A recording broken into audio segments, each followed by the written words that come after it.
प्यारे दोस्तों, ये कहानी एक गरीब लकड़हारे की है।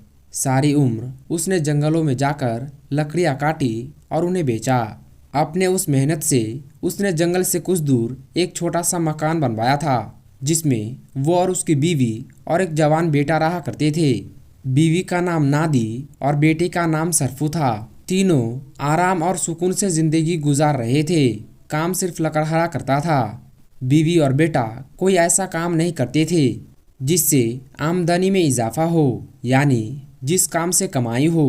बीवी रोटी पकाती और बेटा घर में ही रहकर छोटे मोटे काम करता था। लकड़हारा बूढ़ा हो गया।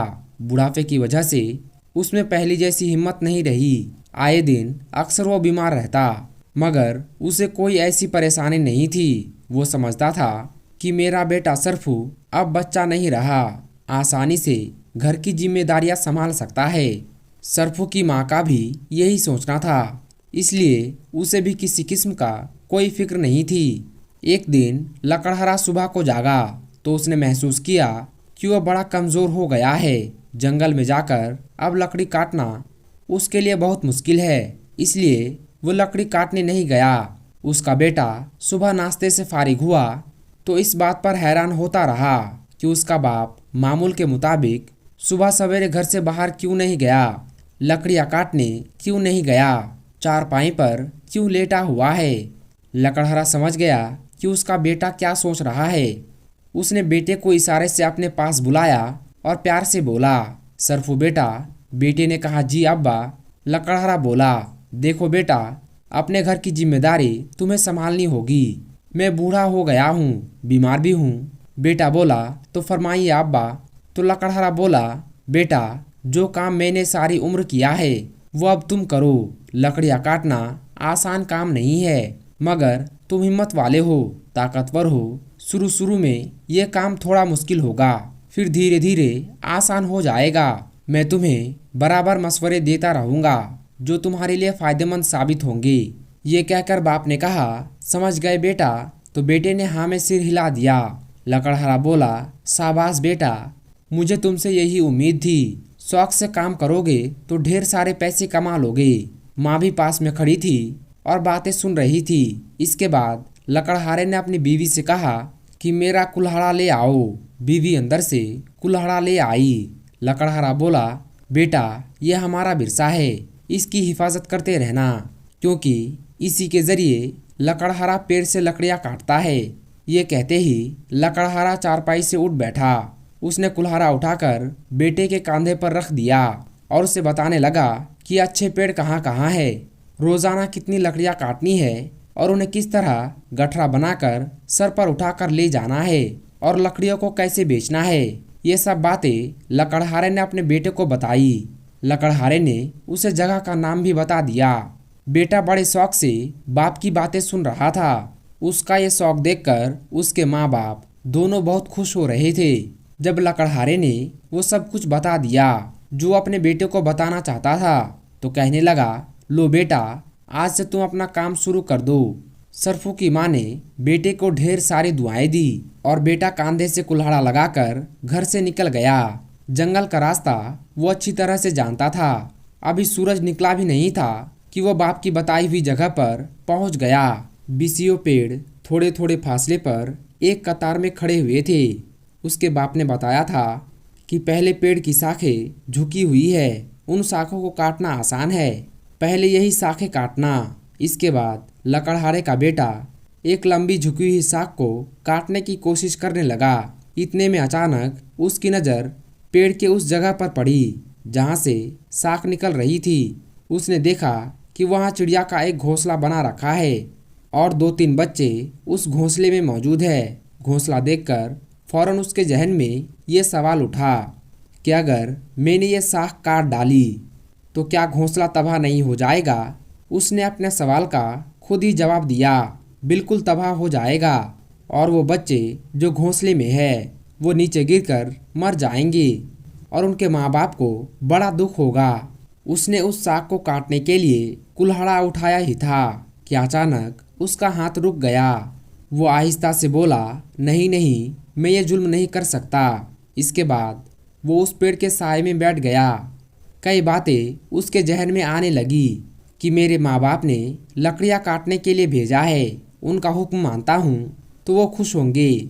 मैं लकड़ियाँ बेचकर पैसे कमा लूँगा, लेकिन ये इन परिंदों पर बहुत जुल्म होगा जिन्होंने यहाँ पर घोंसला बना रखा है।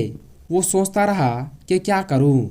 आखिरकार वो उठा और पक्के इरादे के साथ वापस घर की तरफ चल दिया। उसका बाप घर के बाहर चारपाई पर लेटा उसका इंतजार कर रहा था। बेटे को आते देखा तो बोला, सरफू बेटा, जल्दी आ गए हो, लकड़ियाँ बिक गई क्या?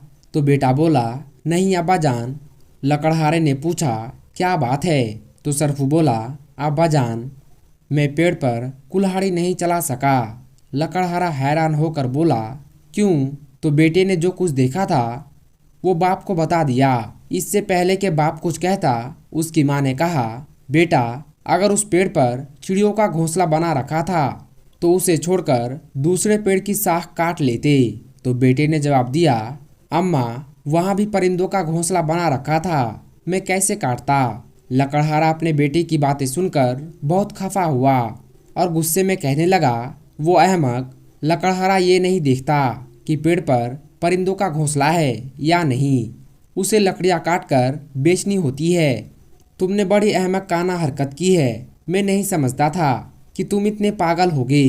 लकड़हारा गुस्से में ना जाने क्या कुछ कह देता कि उसकी बीवी ने चुपके से उसे समझाया कि आखिर बच्चा है और कुछ ना कहो, 2-3 दिन रुक जाओ, अपनी जिम्मेदारियां संभाल लेगा।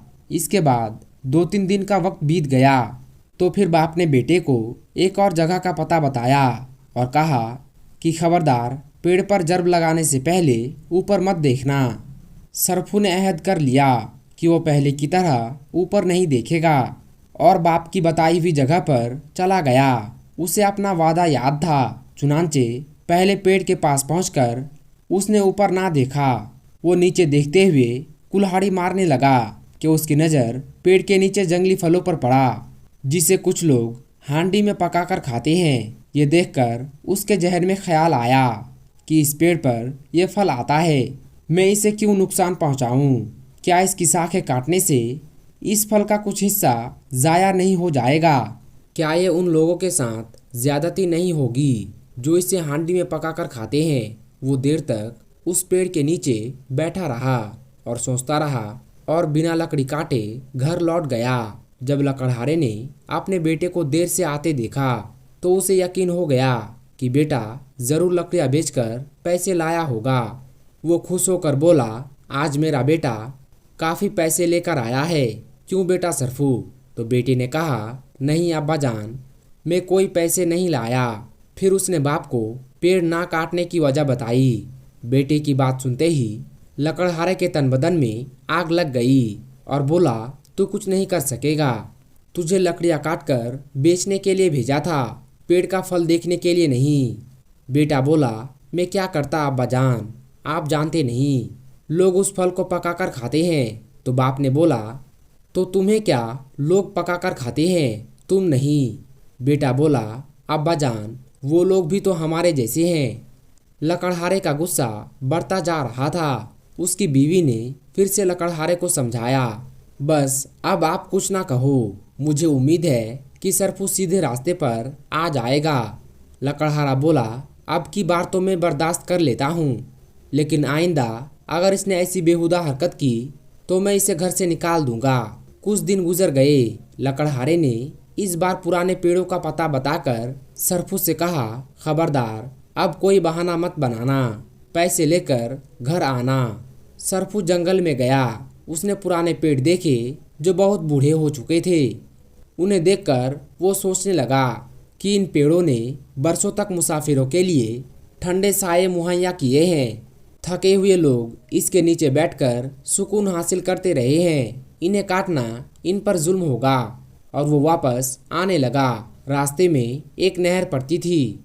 उसके पुल से गुजरते हुए उसने कुल्हाड़ा नीचे पानी में फेंक दिया कि ना ये कुल्हाड़ा होगा और ना मुझे लकड़ियाँ काटने के लिए कहा जाएगा। शहर में एक बाजार से गुजरते हुए उसने कई दुकानों को देखकर सोचा कि ये काम अच्छा है, मैं अभी अब्बा जान से कहकर बाजार में एक दुकान खोलूंगा। उस दिन वो शाम के वक्त अपने घर पहुंचा। लकड़हारे को पूरा यकीन था कि उसका बेटा जरूर लकड़ियां बेचकर आया होगा। लकड़हारा बेटे से बोला, तो आज तुमने काम कर लिया है? बाप का ये सवाल सुनकर बेटा बोला, अब्बा जान, पेड़ तो मैं नहीं काट सका।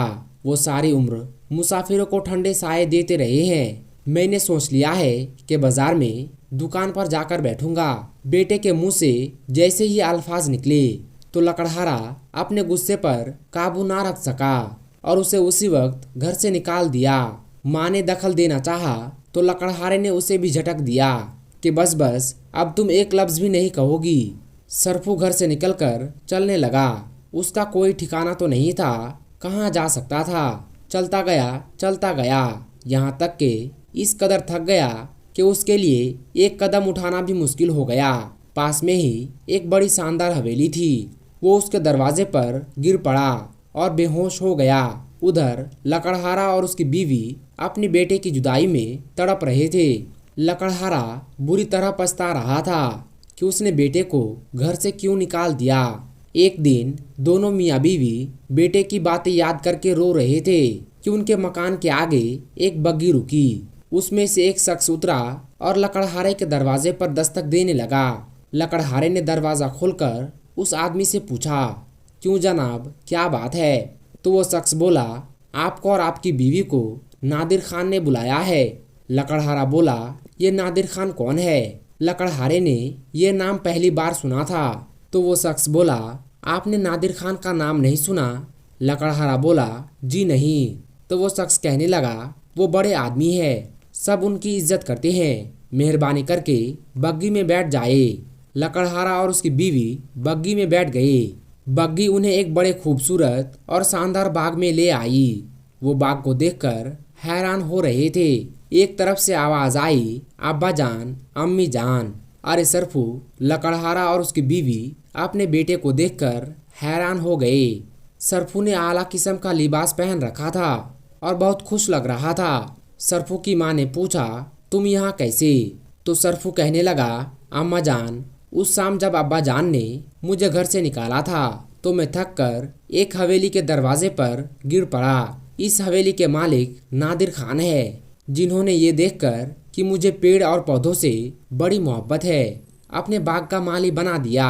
यानी मुझे अपने बाग का माली बना दिया है। वो है नादिर खान। इसके बाद नादिर खान करीब आ गए और कहने लगे, वाकई सरफू की इस बात ने मुझे बहुत मुतासिर किया कि उसे पेड़ और परिंदों का बहुत ही ख्याल है, पेड़ों से मोहब्बत करता है। मैंने उसे अपने बाग के पेड़ों की रखवाली का काम सुपुर्द कर दिया है। वो यहाँ पर नए नए पेड़ लगाएगा और उनकी हिफाजत करेगा। प्यारे दोस्तों, इस कहानी का मकसद ये है कि हमें दूसरी मखलूक़ात जैसे परिंदे वगैरह, चींटियाँ वगैरह, उनका ख्याल रखना चाहिए, उनके बारे में सोचना चाहिए, उनके खाने पीने का इंतजाम करना चाहिए। कभी भी परिंदों को, चींटियों को या फिर कबूतरों वगैरह को नहीं सताना चाहिए और उनका हमें ज़्यादा से ज़्यादा ख्याल रखना चाहिए। अल्लाह पाक हमें इसका अजर देगा। तो दोस्तों, आज की इस वीडियो में बस इतना ही। ये वीडियो और ये वाक़या आपको कैसी लगी कमेंट बॉक्स में ज़रूर बताइएगा।